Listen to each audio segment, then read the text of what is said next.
Welcome to CarTube. The long wait for an RS version of the Porsche Cayman is finally officially over. It's less than a month since the company dropped images of a disguise-clad GT4 RS prototype being tested in the Alps. But now the finished car has been unveiled at the Los Angeles Auto Show, and it's a stunner. The earlier release told us the RS's Nürburgring Nordschleife lap time but was more reticent about the technical details. We knew the first RS Cayman would use a naturally aspirated flat-six engine, but now the company has confirmed this will be the same 4.0-liter unit that is fitted to the 911 GT3. That's the one that revs to 9,000 revolutions per minute and makes a peak of 493 horsepower. The output represents a 79 HP increase over the existing Cayman GT4 and 10 horsepower less than the engine makes in the GT3. A difference that Andreas Preuninger, head of the GT department, says is down to engineering rather than marketing. The longer exhaust system means a loss due to back pressure. Unlike the regular GT4, there won't be the option of a manual transmission. Preuninger says there isn't one available that is able to both work with the Cayman's mid-mounted engine and take its power and torque. The ratios of the standard 7-speed PDK twin-clutch transmission have been shortened to improve acceleration.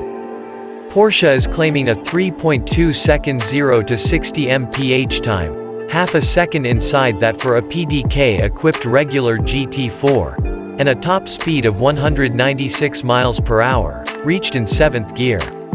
The GT4's 187 mph max arrives in 6th. We can safely anticipate it will sound truly epic when extended, thanks to the bespoke exhaust system but also the high-level air intakes behind the doors, which have been carefully tuned to deliver induction sound. The first cars we made were actually too loud.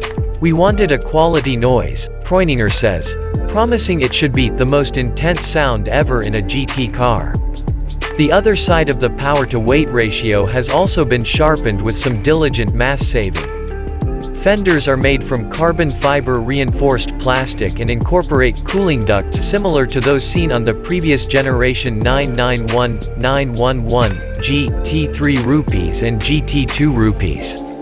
Specifying the optional WISAC pack will also see the front hood, door mirror caps, upper and lower side air intakes, and rear wing element turn carbon. Porsche claims a US curb weight of 3,227 pounds. 49 pounds less than a PDK-equipped GT4. Chassis changes include a 1.2-inch reduction in ride height, ball-jointed suspension mountings, revised spring and anti-roll bar rates, and new Bilstein dampers, as well as 20-inch forged aluminum wheels with motorsport-style center locks. Cast iron brake rotors will be standard, with Porsche's PCCB carbon ceramic discs an upgrade option. In addition to the underhung rear wing, other aerodynamic changes include an adjustable front diffuser and a new front spoiler with flow-around blades. The hood also incorporates NACA ducts, while the louvered vents on the fenders help to reduce air pressure within the wheel wells. Overall, the RS will make up to 25% more downforce than the regular GT4, with Preuninger saying that translates to around 220 pounds at 120 miles per hour. Having created what will almost certainly be the ultimate combustion-powered Cayman, since the next generation of the sports car will be pure electric, Porsche is predictably keen to charge for it. The GT4 RS will cost $141,700, with the first cars set to reach US buyers in the summer of 2022. That's a huge amount for a Cayman, more than double the price of the base model. Yet, if it follows the example set by previous RS models, the biggest problem facing potential buyers may well be finding a dealer willing to take their money for one of the fought-for build slots.